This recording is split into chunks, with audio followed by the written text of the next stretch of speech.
Plots, schemes, and a new faction. Oh my, let's talk about the new Foundation episode, The Sight and the Scene.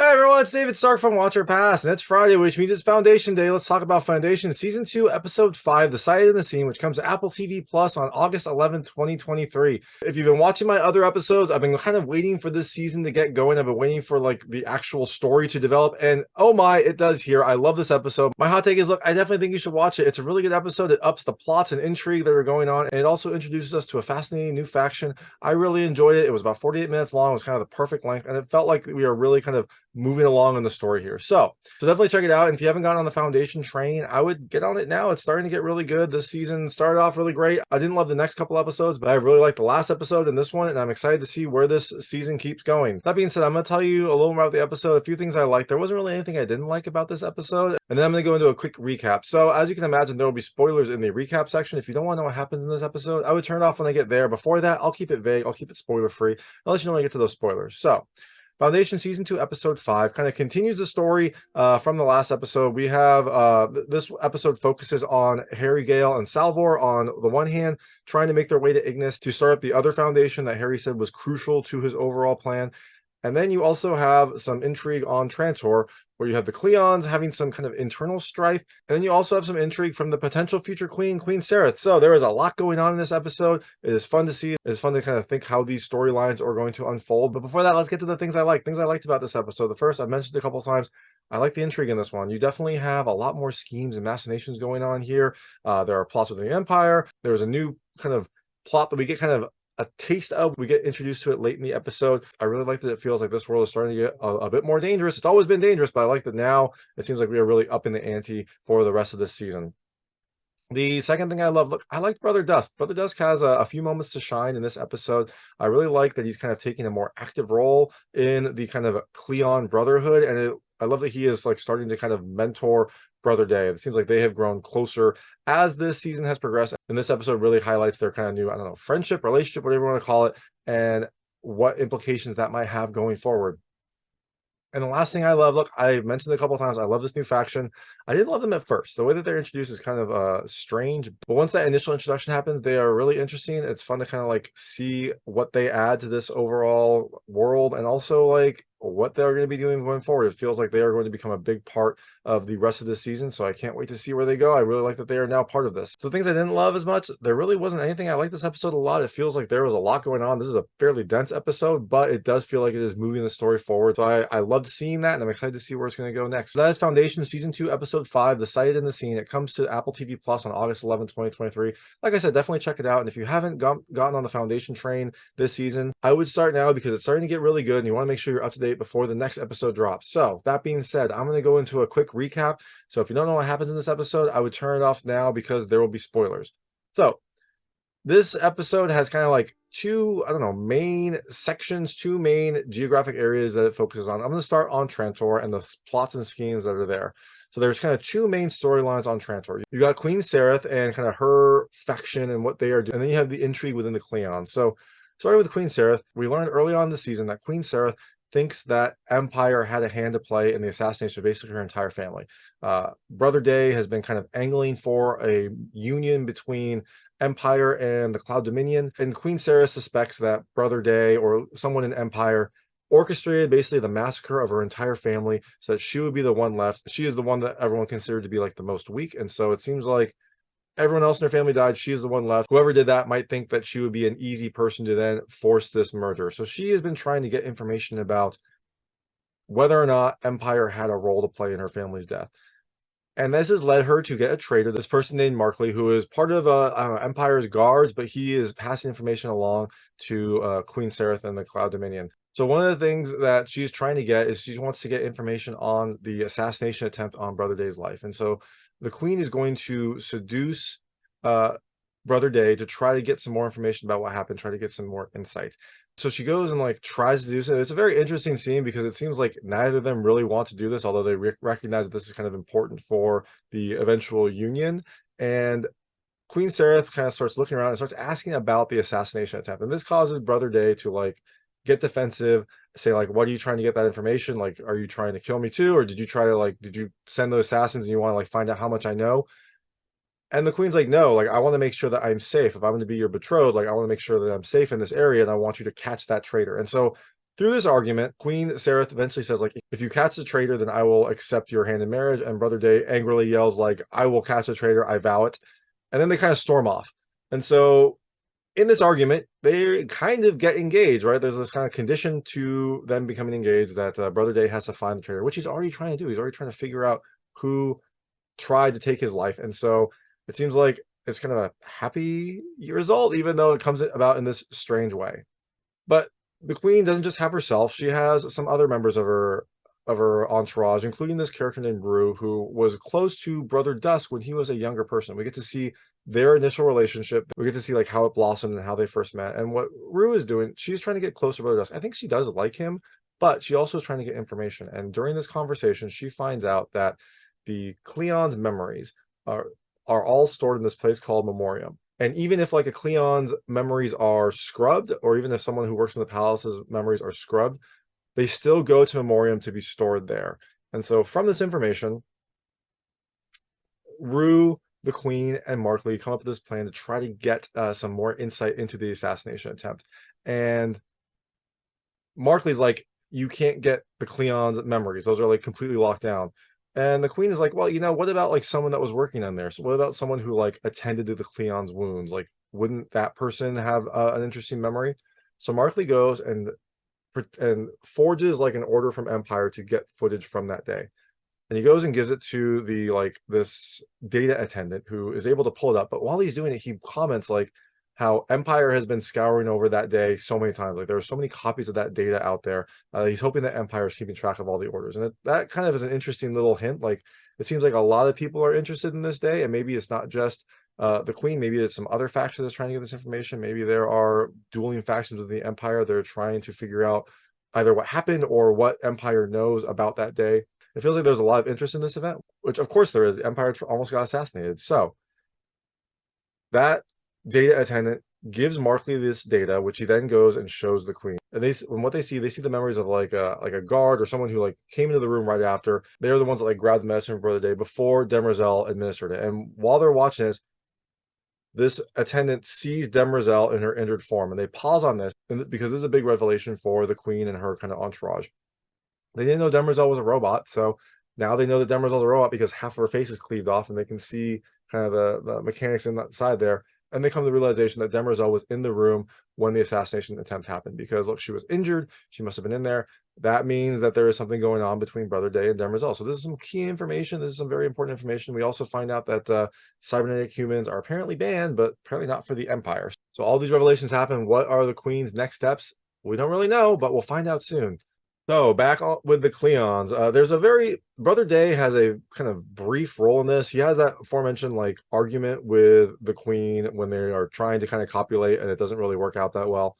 But then after this, after she storms off, Demerzel comes into the room and she and Day have like an intimate moment. But while they're talking, Day mentions that the Queen suspects that he had a hand in her family's death. And Demerzel said that she ensured that there's no trail back to Day for the killing of the family. So it seems like Demerzel orchestrated this death, the death of Queen Sarah's family, and she tried to make sure to kind of cover it up so that Brother Day wasn't implicated. So a kind of a big hint. We kind of had the idea that Empire was probably involved in it. It kind of makes perfect sense given what Empire wants. Now we get the confession that Demerzel was involved in kind of orchestrating that plot and that they're trying to cover it up so that Day doesn't get implicated at all. So now Dusk and Dawn. Dusk is getting a little bit more kind of concerned about Brother Day's power grab.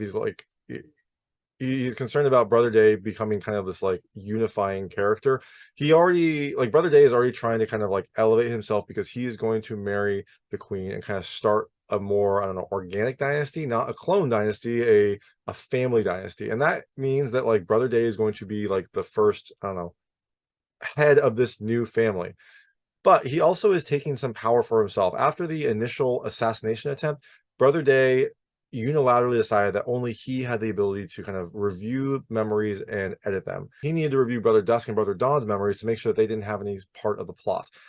But after the kind of crisis was over, after he had satisfied himself that they didn't have any part in it, he didn't give that power back to like the Cleons as a whole. It didn't become a unitary power. It didn't become like a common power. It became a power that only Brother Day has. And so that is concerning Brother Dusk, because like he doesn't want this power grab, and he's concerned like if his memory is getting altered, he wouldn't know anything about it. It's not like there's like a blank spot in his memory. He just doesn't remember it. And so it's not something that he would ever think about.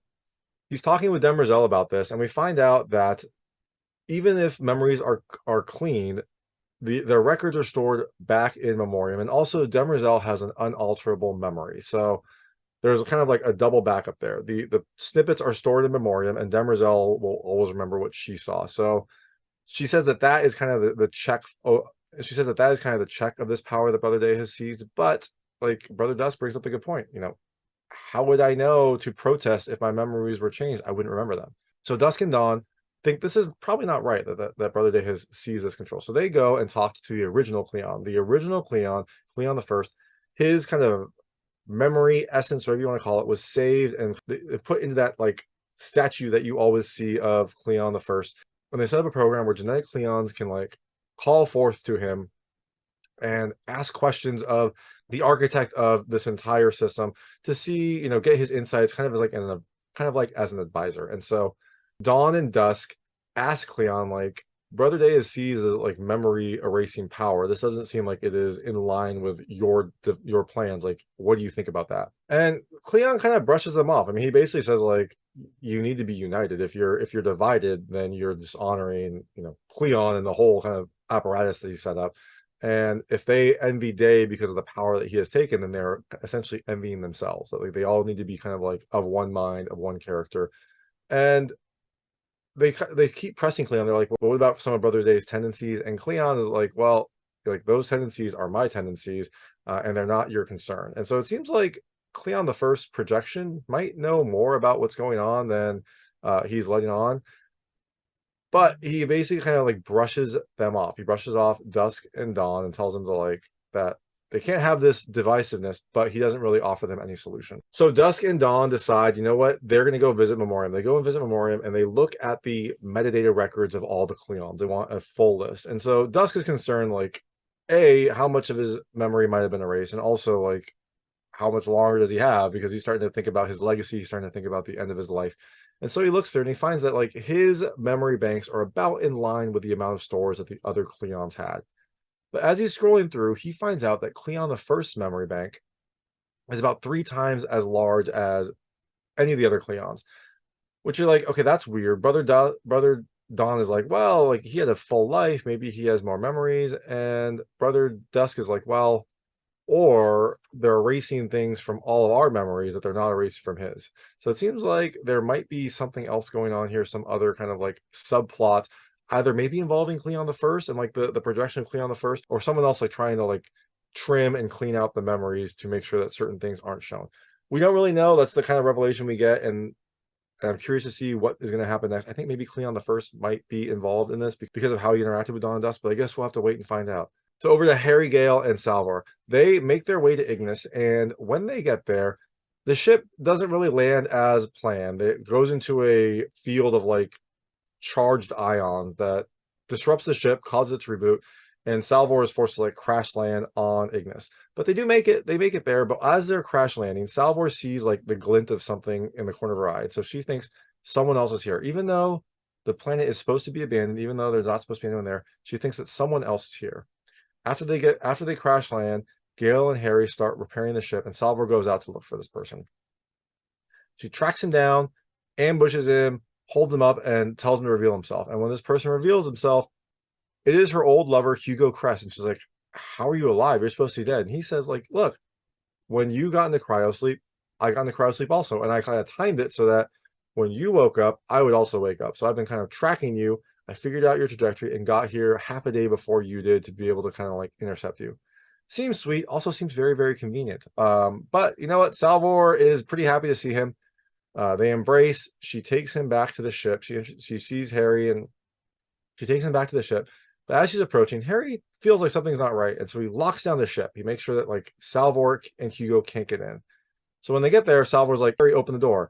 And he's like, no, like, this Hugo is different from the like logs that we have of Hugo. He's like heavier. His mass is like 3 kilograms more, which is, a decent amount, but not outside the realm of possibility. A lot could have happened in the last 150 years for Hugo, even though he was sleeping for most of it.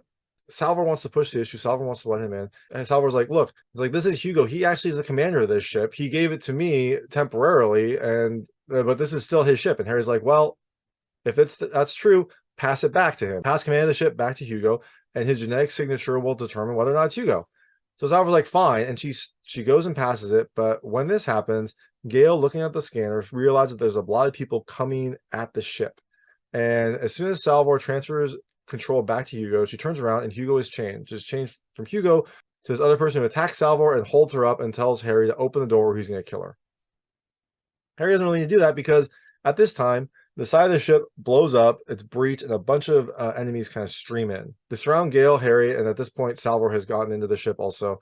And the person that did look like Hugo but now doesn't tells everyone to unthink their minds, and they do that, and they pass out, which that was a weird phrasing, like unthink their minds. I mean, it's fine, I guess, but I feel like they could have like said it differently. Maybe like, I don't know, like subdue them. I don't know. Unthink their minds feels weird, but it makes sense later on. It just feels like a clunky way to word it.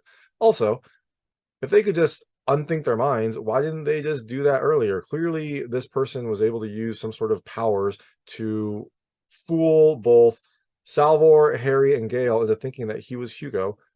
If he could affect that, why couldn't he just unthink all their minds then? Maybe they needed a critical mass, maybe they needed more people around, but that also felt a little strange. But it made for kind of an exciting scene, so it's fine. Gaal, Harry, and Salvor later wake up, and they're in this like prison-ish cell, but it doesn't really feel like a prison. They're not in chains. The room is actually pretty nice looking, and they are able to open the door and leave. So like, this is the worst prison ever. Harry recognizes where this is. Harry recognizes that this is the summer palace of Emperor Candor V, which is pre-Cleon era. This is a pre-Cleon emperor. We saw him mentioned earlier when Day and Dusk were talking about their past and some of the things in Trantor. They see a mural that has, I'm pretty sure, Candor V on it. So we've seen him before, but now we find out that Gaal, Harry, and Salvor are in his summer palace. And it's not really locked down, even though it's supposed to be kind of a prison. They're walking through and they go into this room with all these people dressed in white surrounding this child. You're like, okay, this is really weird. And the child like bids them hello. The child says that she is Telembon, the 7th incarnation of Pa'a, which is a goddess of light, wisdom, flying creatures, and the second chamber of eternity. You're like, okay. And I didn't love this part. I thought this looked really weird. I was like, okay, so we're gonna get more like magic in the in the Foundation world. But you know what? I was like, okay, let's see where this goes. Each of the characters introduces themselves, and Salvor basically just says like, I'm Salvor, but Tellum knows like Salvor's full name and where she's from. So it seems like Tellum has some sort of abilities, like some sort of a way to like either access information or read people's minds just for that little interaction. Now Harry calls out this projection. He says like, you're the goddess of light, but you're not casting a shadow. And then he asks like, whoever's in charge, please end this charade. And that's when the child fades and this older lady comes out and introduces herself as the real Telembon. She said that she wanted to like observe them without them knowing who she is. And then she starts talking to them about why they came to Ignis. And both Gaal and Salvor say like they like something called to them. Tellum says that both Gaal and Salvor have all their senses and they can kind of like hear her calling out to them. And she calls them sighted. She says that they are sighted people. And she says that she originally came to Ignis. She was the first one to arrive, and then she called out to other sighted people. And eventually we find out that sighted people are people that have like telepathic powers. And they have varying degrees of telepathic powers. They have varying levels of telepathic powers, but it does give them like some special abilities. And she says that essentially each of the people that came were persecuted in their own world because of their powers and escaped and fled here. So now she has gathered like a group of telepaths on Ignis, and this is kind of like her, I don't know, her clan, her faction, whatever you want to call it. So after we find out all of this, we also find out that part of Harry's plan does involve the Sighted. So it seems like this strange new faction is going to be part of the overall like building of the second foundation.